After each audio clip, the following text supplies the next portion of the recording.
All right, so we're about halfway done now. 5 episodes in, 10 episode season. So, how do you feel about this show halfway in? I still love it. Nothing has changed. I'm still super high on it. Yeah. So, all right, Little Lies. Little Lies. We get kind of a little bit of a win for Lexi and company here. And obviously this is pretty short-lived. Very short-lived. Much like the principal in the end. But anyways, all right, so everyone returns home after the big hospital incident. Now, who they're looking into for the killing of the detective at this point, I mean, bodies are just, I don't know. I feel like a lot more people would be being questioned. Sure. Like, no one was brought in. I mean, they questioned the kids, right? Like, that was the thing. Barely. But that was prior to the death of the detective. Yeah. So, I don't know. Yeah, I don't know who else they can bring in. It's really the kids and their parents. Right. That are the connections, to all the deaths. Yeah. Other than Chucky. But he's a doll. Here's some words of advice to any TV shows out there. If you're going to have, like, surprise reveals, don't put the actors' names in the opening credits. It's super lame. It's super lame. As soon as I saw Fiona Dorff's name, I was like, this is going to end with and Jennifer Tilly. Yes. And it does. You're like, there it is. And it's like, why? Why not put it at the end? Now, at the end of Curse of Chucky, the the post-credit sequence that features Alex Vincent's Andy Barclay, which is only on the Netflix version, or on the, let me see, it's only on Netflix's version, I think, but not on the Blu-ray. I think is the way it works, which is really fucking weird. Yeah, you'd think it would be the other way. Yeah, you get rewarded for buying the movie, not watching it on Netflix only. But whatever. Anyways, so they don't put his name in the opening credits, and granted, he's only in it for 5 seconds, but they save it for the after credits to be like, and Alex Vincent as Andy Barclay. So it's just lame. At the end of this, it should have just said that. It should have said, featuring Fiona Dorff and Jennifer Tilly. It's a nitpick. It's just, you knew it was coming. And I think it would have been really exciting had they just appeared in bed together, commemorating their first kill together as this kind of revamped couple. Neither one of them are in possession of their actual bodies anymore. Right. She's in Jennifer Tilly's body, and obviously Chucky's in Nika's body, and many other dolls' bodies, and who fucking knows at this point. I'm assuming he's probably in that little girl's body too, but I don't know. I mean, she wakes up from no, not her. Oh, sorry. The other one. Oh, yes, from Curse. Yeah, most likely. So, but yeah, I mean, we do think for a second. I think that's a tease, right? I think that's like a false flag maybe even kind a of thing. Foreshadowing. Maybe. Potentially. But yeah, Lexi's little sister wakes up and she says, "I like to be hugged." Yes. Which, it makes, because I said that she might wake up from her coma because Chucky took over her body. I think that we can put that to rest. I don't see that right. I mean, not from the coma. I mean, he could take her body over later. But I feel like that was the time he would have taken it over. Yeah. And she kind of came out of that really anticlimactically. Yes. She was just awake. She was like, I'm back. Yeah, I'm back. And I didn't know how long she was going to be in a coma and if they were going to play with it. And he was going to be like threatening her life while she was sleeping or like possessing her body. Nope, she's just awake. Yeah. So. Which I'm fine with. I don't know. I like her character, so I'm glad she's back and like able to move around and talk and everything. And she comes back and asks for Chucky right away. And when her father shows her Chucky and how he looks, she screams and doesn't want anything to do with him anymore. I think we definitely now for sure can see without a shadow of a doubt where Lexi's getting her problems from. 100%. Her mom is a total bitch. And at first I thought maybe it was both of them, but I feel like the dad genuinely wants to care for his kids Yeah. and like be a good guy, and he's just married to a monster and is maybe kind of just become complacent. Sure. And now he's just like, okay, our daughter's almost died. I have to fucking stand up for my kids. Yeah. I don't know if the mom was always like that. I mean, she's a mayor now, so there's a chance that she was, better, several years ago. But obviously Sure. she's having a difficult time kind of managing being a mayor and also being a good mom. And she thinks she can do both. And maybe she could, but she's definitely very pretentious and disingenuous with her care for her kids. Yeah. So... whatever she was before, she's pretty dreadful, and she is now my new Lexi. Yes. And yes. I'm like, okay, I'm just counting down the moments till Till she your dies. inevitable demise. Yeah. Now, I don't know where I don't want to jump ahead too much, but okay, couple things. Number one, these would be my gripes with the episode.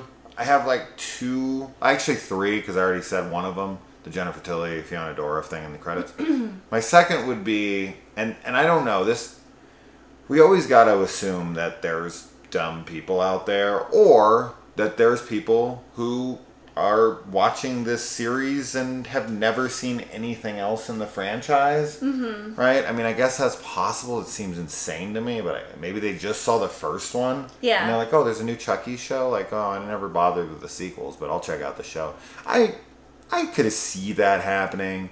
So maybe they don't understand the whole voodoo thing and like how he can transfer souls at this point.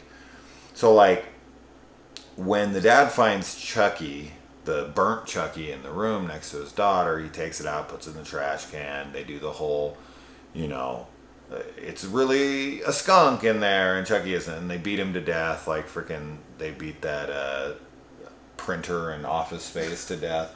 And then they kind of have their little celebration, and then we reveal, and this is probably my favorite thing in this episode, is the nod to arguably my favorite scene in the entire franchise, which is Tommy. Hi, I'm Tommy. Like the fact that doll's good. name is Tommy. Oh my god, yeah. It was Rules. amazing. Yeah. For sure. And this is the second time that Tommy has been replaced by Chucky. Yeah. Yeah. I like Poor it. Tommy. Poor Tommy. He can't just be himself. Can't get to break No. this damn Tommy doll. Now, how many... It does make sense, though. I mean, there could only be so many good guy dolls Yeah. with names. Like, Right. only so many names of good guys dolls. So I'm gonna assume somewhere in the 10 to 15 range. Yeah. Maybe So you Tommy's have the a more pretty... common one, too. Yeah. You have a pretty good chance. You have like a 10% chance that it's going to be Tommy. Yeah. It's pretty good odds. Yeah. So, I mean, it totally makes sense that it'd be Tommy. Like, if it was just a regular person and whenever it was Tommy, it'd be like, oh, that's a little much. Sure. There's so Right. many people in the world, so many different names. But there can only be so many good guy names That they've that they, programmed. that they have programmed in the original dolls. Anyways, getting back to the negative. They actually try to, like, almost play it off with the editing that Chucky was dead, and that they like reveal that he transferred his soul into Tommy like later in the episode, like a dun dun dun, like he walks in the room and we see it. Like the whole point of putting that scene after the fact that Tommy is now missing and that Chucky's dead and all that stuff, that is the only reason they would do that is to try to trick some people into believing that Chucky did not walk into that. We all know, any Chucky fan, any Child's Play fan knows that Chucky's body laying there and Tommy there, especially knowing Child's Play 2, that's Chucky and Tommy. Right. Like, there's never a fucking second we don't think that that's not it. But the way they edit it together, it's like, are you trying to trick us? Because we're not going to get, like, we know. But is that for people who... I don't know, because I think that you're also, I mean, if you've, only seen the first Child's Play and you don't really know, or even if you hadn't seen it, it's still halfway through a season. So there's no way that your main antagonist is going to be dead. But why edit it in the way like that? Like it's a reveal. Why not just put the Dumbella part in and then have the dad find the body after? Like he just walks in right after the ritual. Yeah, we know it took place, so why edit it that way other than for a reveal, for a twist? I mean, I don't know about I guess it could have been a twist. I would have preferred to have seen the ritual like sequentially, like right before the dad, walks in. Same. Because that's what I was excited for. But I was really happy to see the ritual afterwards. And so I was going to say that maybe it is partly for that, because it is kind of like a bit of fan service of like, we know you want to see the ritual. Here it is. This is, you already know what happened, but here's the visual of it for you. I'm glad you said the words fan service, because that brings me to my third and final issue with the episode. These are nitpicks. Every one of these are totally not like I didn't enjoy the episode or anything. Episode's great. It's not that. These are just like little irks. Mm-hmm. Like I was like, Do they hurt the episode overall? Not at all. I don't really care. But the third thing, fan service, this is pure fan service, but I don't like it because it doesn't work naturally, is when Tiff and Chuck do their first kill together, and she's like, I'm Tiffany, and he's like, I'm Chucky, or I'm Charles, and she's like, you should be a Chucky. I don't like that line. I don't like that line. It's very forced. Yeah. It's very forced. I do like his reply, though, that you should be blonde. Yeah. But it just doesn't, like, what does that even mean? Sure. Like, does that have any meaning to it? I don't know if that's actually fan service. I feel like that is Sure it is. Well, that's where Chucky got his name. That is as fan service as it gets. I think it's actually more for the people who maybe haven't seen the sequels. But that's more what it feels like to me. Like it's pure fan service. It is, to me, it's like, you haven't seen it yet, but in the movie Solo, the way Han Solo gets his name is just one of those scenes where it's kind of like, now Tiffany isn't a random character giving him his name, right? But it's the context in which it happens. Yeah. It doesn't work for me. Sure. Like, what meaning does that name have? Like, oh, you should be a Chucky. Why? Why should I be a Chucky? How does that apply here? Yeah. You know? I mean, she's just giving him a nickname, right? Like, I mean, that's essentially the way it would have worked, it would have been either he says, but my friends call me Chucky. Sure. Or she's like, Charles, no, I don't like that for you. I'm going to call you Chucky. Yeah, that would have been a lot more natural and better. Yes. I agree. The way it's said is very, like, it's almost childish, like, weirdly. But Tiff is very childish. Which is kind of why I think it was written that way for her, because she is very, very childish. This is but I such like a your nitpick, by the way. Yeah, it is. I like your version better. Like, I think it would have been a lot nicer to either have him say, my friends call me Chucky, or like, you look like a Chucky to me, like I'm going to call you Chucky. Yeah. But, I mean, it's there, I think, like I said, to kind of explain, obviously, how he gets his nickname, or how he gets, starts getting called Chucky. You can call me Chucky if you go blonde. Right. But yeah, it's very nitpicky, and I was really excited for their first kill and the meeting, and all of that I thought was great. I mean, his lookalike too. His lookalike's amazing. I'd like to go back and watch Bride of Chucky again when him and Tiff are reminiscing about their past. Yeah. And I'm curious on if it lines up, because I feel like they met younger than that from my memory of Bride of Chucky, but it's been a while since I've watched it. I can watch that scene tonight. We got plenty of shit to watch. Put it on at the end. But yeah, I mean, I want it to flow. I'm a continuity person, so to me, that's a major problem. If they're like, if they're just like disregarding, 13 or something. Yeah. We met at a movie theater when we were 12, and I'd be like, I don't know. You can't fuck with that. Yeah. But I did very much call that the other girl was Tiffany. You did. I think that was actually a really good twist though, because the first girl, Delilah, what was her name? Delilah or something. You know, she was like biting the guy's lip and was all violent and weird. Sure, and she's blonde. And she's a blonde, so it was like, oh, that's Tiffany. And then, I mean, I thought that was actually a really nice little twist, to be honest. And then obviously the way that Tiffany actually responds when he has the knife above her and she's like, do it. Do it. Another thing that's like very convenient for this episode, just for trickery is really what it is in order for that to work out, Tiffany can't have Tiffany's voice. But as soon as the twist happens, all of a sudden this girl has Jennifer Tilly's voice. Yeah, and she's like, what's going on with my voice?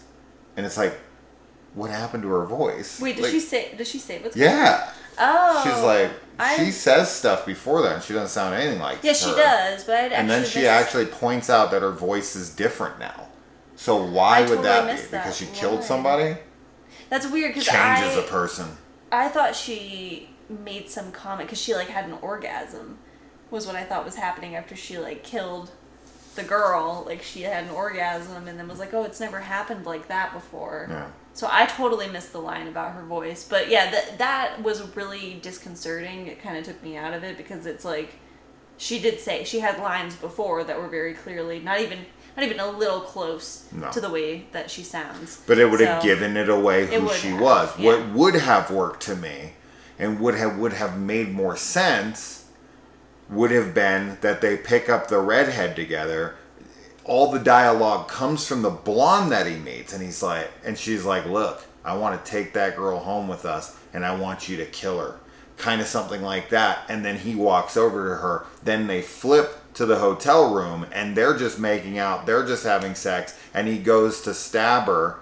And then she's just like, do it. And that's Tiffany's voice. Yeah. And then it would have been like, oh shit, that's Tiff. Yeah.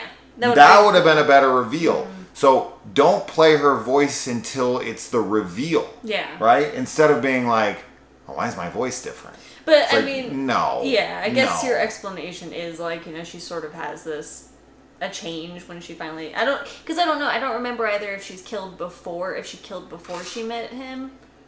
Yeah. Or if this is her first kill, period. Because if that's the case, then like, yeah, maybe she has like some weird, you know, psychological break where she's like, you know, coming into her own. Because she's like we said, she's super childish and super bratty and just, I don't know, maybe it's her embracing it, but I think they definitely could have gotten a better lookalike for Jennifer Tilly. I agree. Yeah. Because the one they got for Brad Dourif, oh my god, it was fantastic. Pretty fantastic. And the voice obviously fits really well too. But with her, the voice was just not as. I mean, we're clear that Brad Dourif did the voice. Yes. And he just lip synced it. Yes. We're not saying that we think the guy might. No. But it lines up better. Maybe it is because it's a better lookalike. I don't know. But mimicked, not mimed. Mime. Don't say anything. Yeah. He's like. But anyways, all right. So, well, let's get to your favorite part of the episode. My favorite part of the episode? The kiss. Oh, yeah. The kiss. Yeah, that was one of my favorite parts. I was going to say that. I mean, the Tommy thing. Happy. I was super happy that Jake finally got to kiss his podcast romance, who I still feel like I don't know his name, and I hate that so much. Isn't it Dylan or something like that? Yeah. Pretty sure. Anyway, I told you to bring the phone. I have it right here. But, starts with a D. I think it is Dylan. I don't know why I always forget it. But yes, it was really nice. I mean, I know that it's like I knew his happiness was going to be short-lived, obviously, because they think they just killed Chucky, sure. And obviously they didn't. But it was really sweet, and it's like he was so happy and so cute, and it's just such an adorable first kiss of like your crush and like they're returning your affection, and I thought it was fantastic. Devin. It's Devin. I knew it wasn't right. Oh, right, because we said this last time. I know. Devin Sawa. And I said I wouldn't forget because he has the same name as an actor in this who I'm super familiar with. I'm going to probably forget again. It sucks. It's just like we labeled him as the podcast kid, and then like that's what stuck in my head instead of his name. It's Devin. Sawa. Devin and Jake kissing was adorable. Anyway. So, yeah. Yeah, I mean, I like that they are so bold and like just open with it, right? Like they're holding hands in public, they're holding hands in school, they're like sitting there, and when Junior comes and tells them to move, they like embrace and like hold hands, and they're like, we're staying together, we're not moving.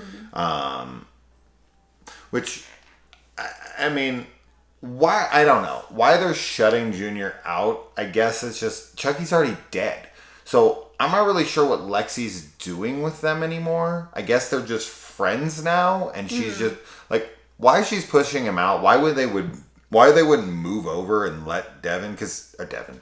Now, see, I got that. Let Junior sit next to Lexi. Because there was an open seat. Yes. Next to Devin. Yeah. Right, and Jake. So why couldn't they move over and let Junior sit next to his girlfriend? Sure. It seems real dickish. Yes. To push your boyfriend out, like break up with him if you don't want to have anything to do with him anymore. They already killed Chucky, right? Yeah. That's what they think. So I'm not really sure what she's doing with them. Well, like, and not talking to Junior. Like, why is she shutting him out? They like trauma bonded over. Sure, and that's fine. They're friends, but why push Junior out? Yeah. Break up with him or hang out with him and talk to him. Yeah, I agree. I mean, she does try and explain, because she tells Jake and Devin that like he wouldn't understand, and she says he doesn't have the imagination for it, but it's like, and she tried to explain it to him, and of course he would believe it, but who the hell would? But like they didn't corroborate it, and like, you know, they definitely could have brought him in sooner, and I feel like they would have done, I think that would have been a better thing for them to do, is to include him. So I don't really know what, like, I think the decision to not include him is kind of silly, but I mean, they're, you know, 14-year-olds, so maybe they, I don't know, just thought that it'd be, I mean, they did say that it would be best for it to just be the three of them dealing with it. And it's also, it's like, you know, you say it's a killer doll. We were talking about this earlier, where it's like nobody's going to believe you when you say that it's a killer. Like, they have to see him move and do things that aren't just like, you know, hi, I'm Chucky, like, want to play. Like, he's got to actually be walking around, like, cursing and doing all this stuff that you wouldn't expect a doll to be programmed to do for it to even get close to believability. Unless it's from Caslin, then it can walk around robotically and kill people for Tupac. Wait, what? The remake. No. This one's for Tupac. That's right. You are my buddy. No. You're my best friend. No? Yes, no, I agree. So, okay.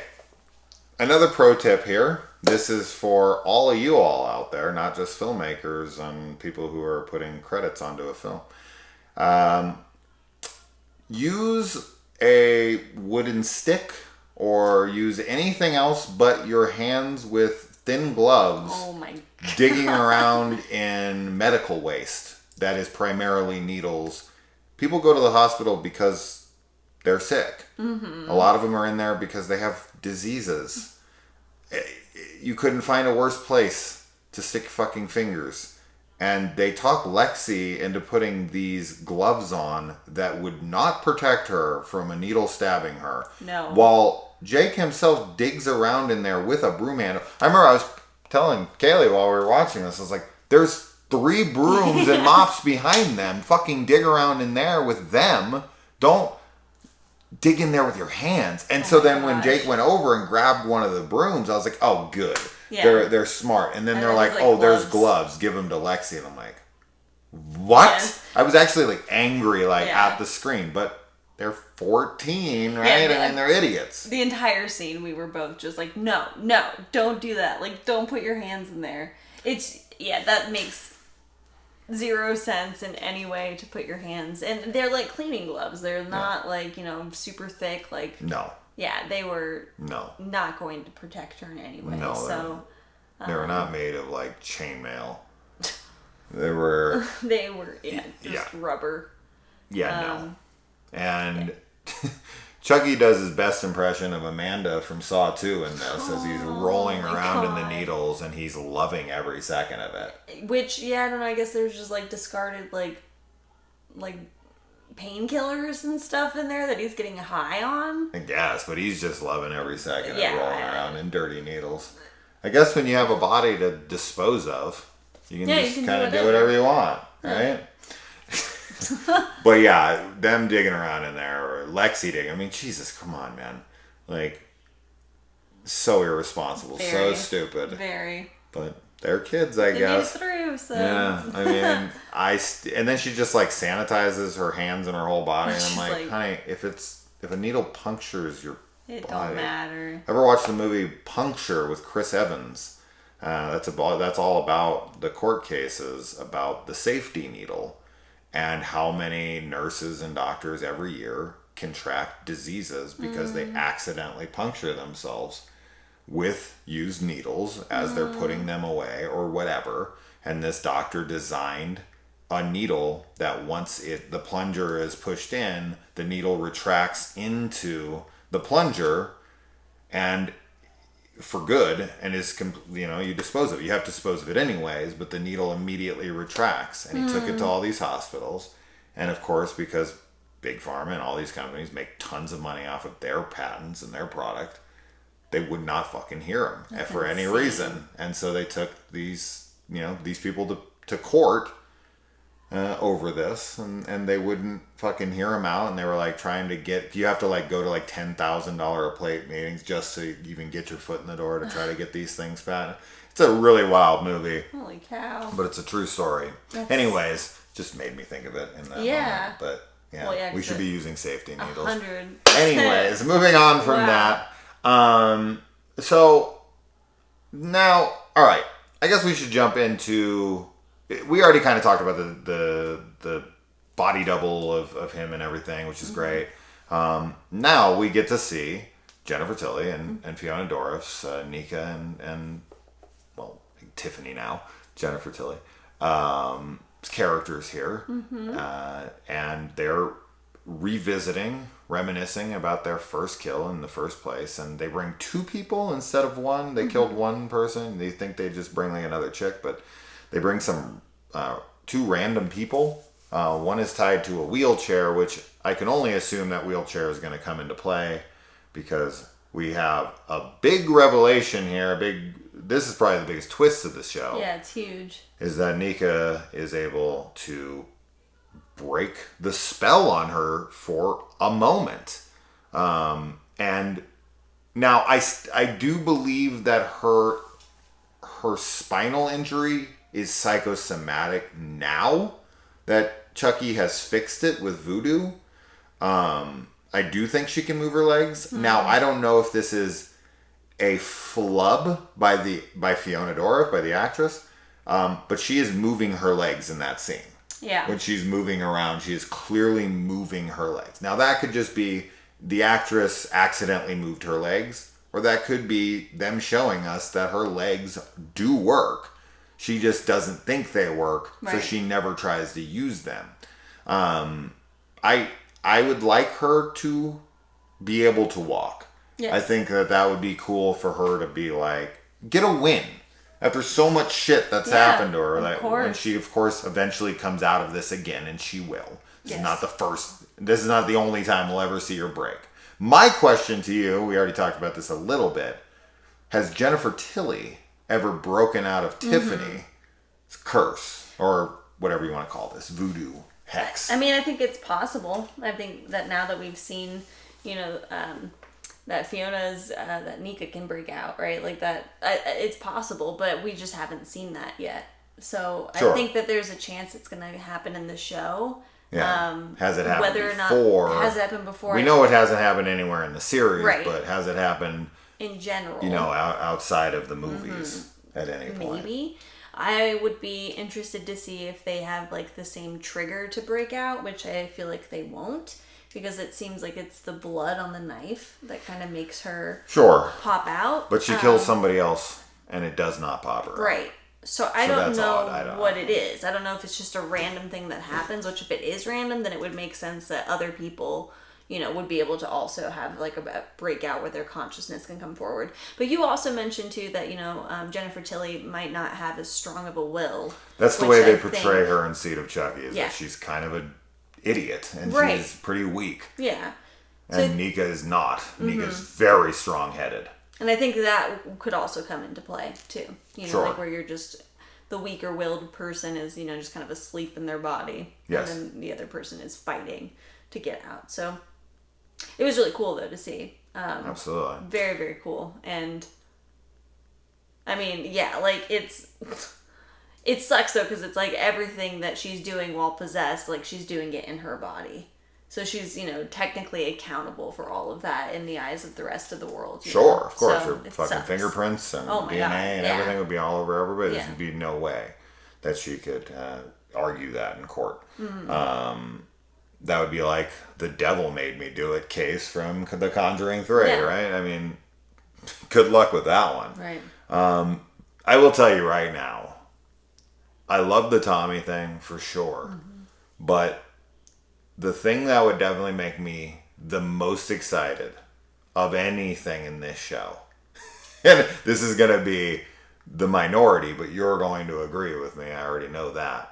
The thing that would make me the happiest, the cameo I want to see, or more than a cameo that I want to see, but even just a showing of it at all, would be Glenn or Glenda. Absolutely. If I see 100%. that doll, or either one of those redheaded children... Oh my god. But especially the doll. I want to see that doll. Tiff has kept that doll. Yes.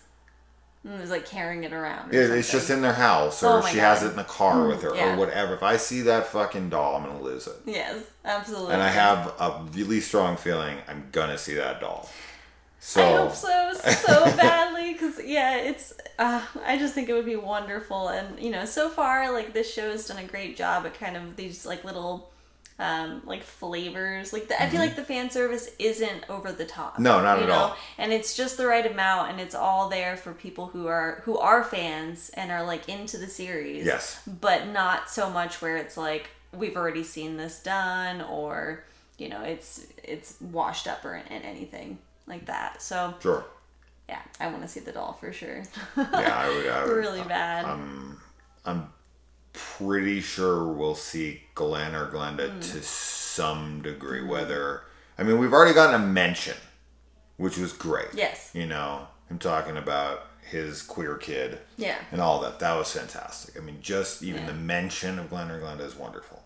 But I want to see him or her at any point, just somewhere in this show. And another thing that would make me over the moon happy would be just somewhere along the next 5 weeks, an announcement from Sci-Fi that they've renewed this for a second season. Oh, for sure, yeah. Right? I mean, we're loving it. Like, I really don't see us... Or even another movie, like a Sci-Fi original movie. Yeah.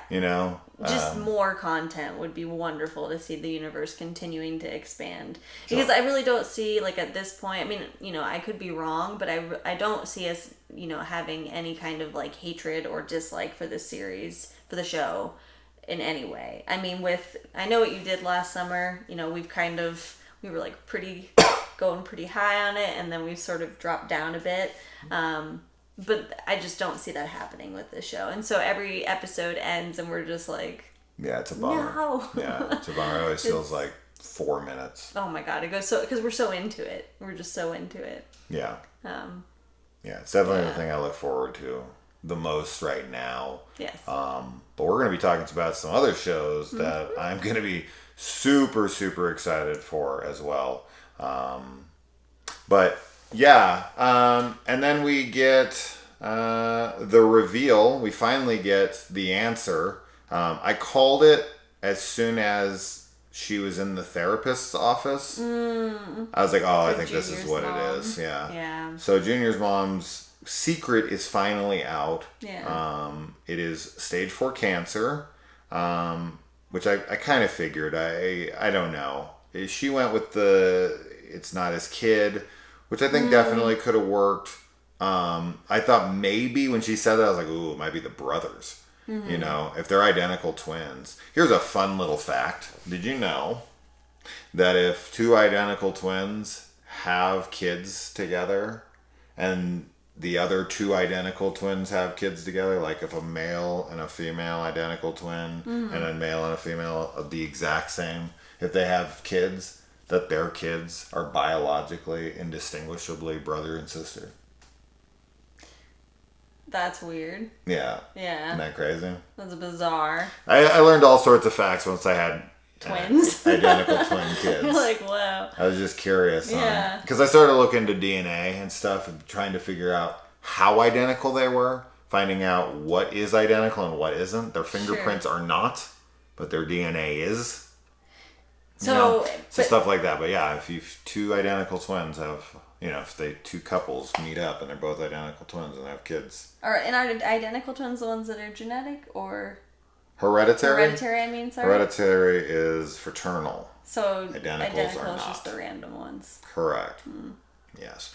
Anyways, lots of history lessons, or not history lessons. Biology. But, biology lessons? No, because the safety needle thing is a history lesson, but just random information for bettering your life, and don't stick your hands in needle pits. I think you probably knew that. I hope. In case you did. So yeah, I think she's finally kind of stepping up to the dad here because she knows she's not going to be around. Right. Right? She knows that her chances of survival from this are low. Yeah. I mean, not impossible, but I think the way the show is going to play out, she's got a death sentence. She's just going to die. Yeah. Right? She's not, and she'll sacrifice herself or she'll die in this.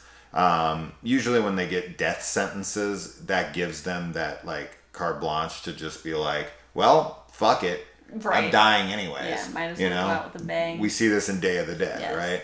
It's very similar. And so with her having a death sentence, she will die in this season, and it probably will be in a way where she's like, fuck it. I'm the one that will stay behind. Mm-hmm. That's probably how they'll find out, right? It's her being like, look, I'm going to die. And it's like, what do you mean? Yeah. I could see that. Or maybe not. We'll see, though. We'll see. And we got the fake ass mayor going up on stage doing her best politics. So face. Awful. Yeah, she just was not reading the crowd at all. Like she had no interest in actually listening to their response to her. What are they called? Not niceties, but pleasantries. Platitudes. It's platitudes. Yeah, pleasantries and platitudes. So fake. Yes. I mean, we all know that. I mean, we all know the politician bullshit, right? So she's just playing that typical nonsense. Now, Kaylee had a good question that I'm not sure I have the answer to. Is the Heads Will Roll song diegetic or non-diegetic? I have no idea. Is this actually playing in the auditorium or is it not? Did Chucky hack into the Bluetooth of the speaker system and put it on because the music matches what he's doing? Heads are rolling out onto the stage, and then he's over and he's on the curtain. He's pulling the curtain. So did he go over and find that on Spotify? I don't know. And then press play and run over and throw the head as fast as he could? He positioned her thumbs up.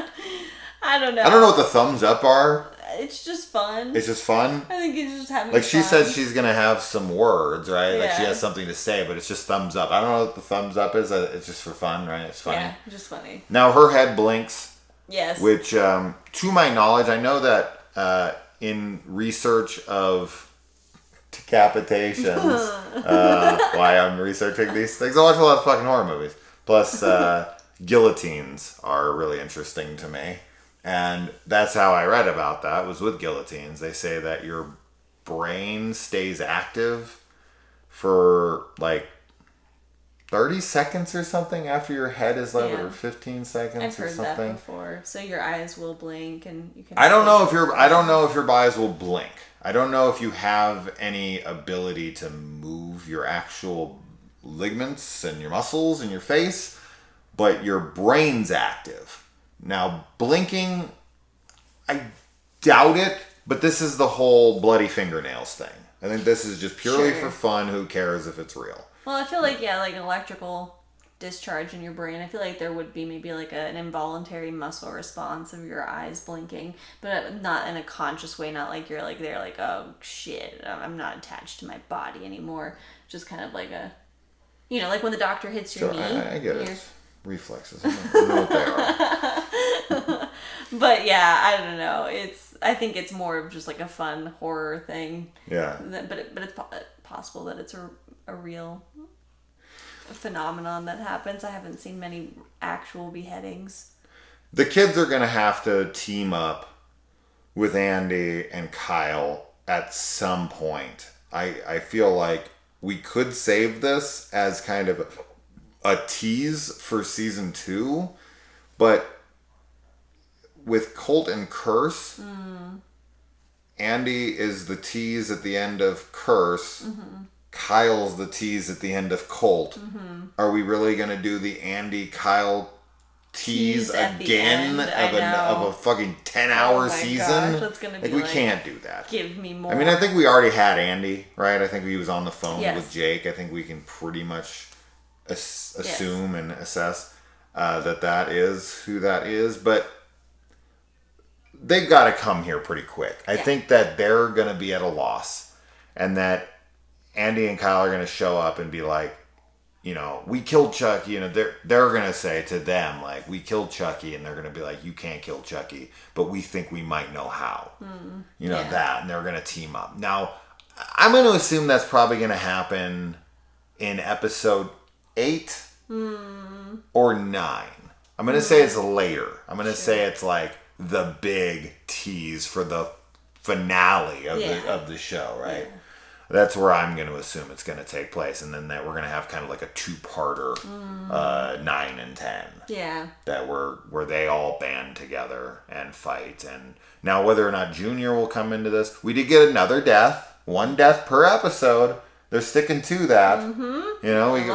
We get the principal in this one, the detective in the last one, and so on and so forth. So it seems, I mean, unless you count the flashbacks or the dead bodies that are already in here, like these are deaths that Chucky did, I guess. Yes. Right?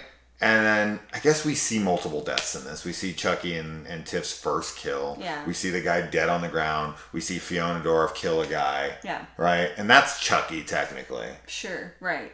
But yeah, but to the main cast, killing to the main cast, this is the kills within that town, within that core group. But we do get more kills than that in here. And in the last episode, we get the death of the janitor, or what was he? Not a janitor.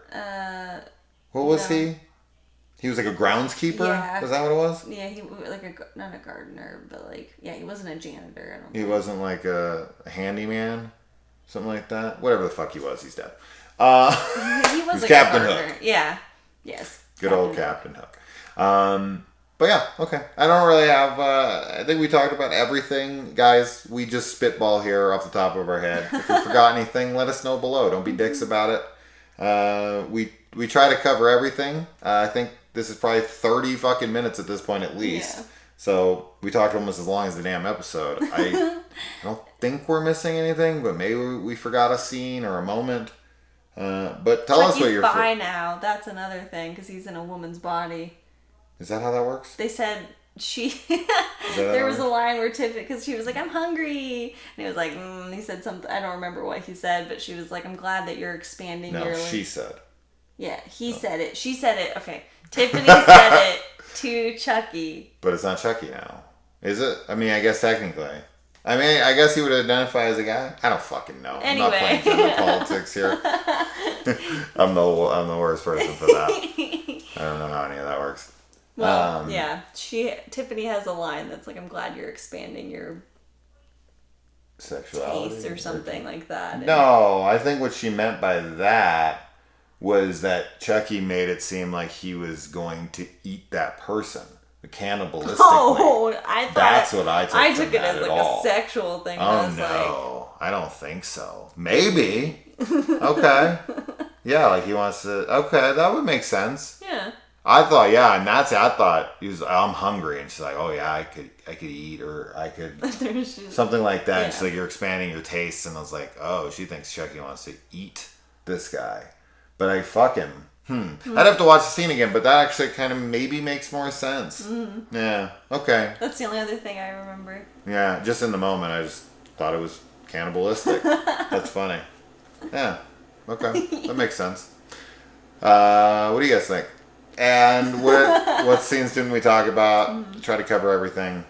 Junior's dad's. I don't feel like. Yes, oh, he gets him into that tournament. Nationals. Even though he didn't do his regionals. Yeah, he didn't qualify, A, and B, his lungs are fucked up. Yeah. And he's like, oh, I got you going to be with this trainer. And this, the dad's pushing him. And he had the out. He didn't take it because he's scared of his dad. And I don't think the dad was really excited. I think that was disingenuous. Yeah. He would have been like, what the fuck? I know because I've lived that life. But I don't know. The whole scene where like he grabs at the kid's arm and is like, put it down. I think they play that like he's supposed to be some kind of a monster in that moment. But it's like, dads do that kind of shit. It's like kids are fucking freaking out and fighting each other, and you grab one, you're like, hey, put that shit down. I do that to my kids all the fucking time. Yeah. But he's a dick at times. I think it's for the sure. combination of him obviously pushing his kid to do something that he's not that into, but it's more for him, for the father. Yeah. That combination with the like, mild, angry outburst. Yeah. So, but. All right, we need to move on. Yes. It's a good episode. Yes. I hope to see more. I'll be the thing I'm most curious about now is when and how long Nika will break out next time. Will it be permanently? Will she be fighting him intermittently throughout the rest of this? I don't want them to overplay that hand. Right? I don't want to see it like every fucking episode. Mm-hmm. I think there should be one episode where she's really fighting him and finally breaks out of it. Maybe with the help of Andy and Kyle. I could definitely see that. And as I said, I'd like to see her regain her legs. So yes. But we shall see. We'll see. Anything else? No. All right. Well, till next week. Bye.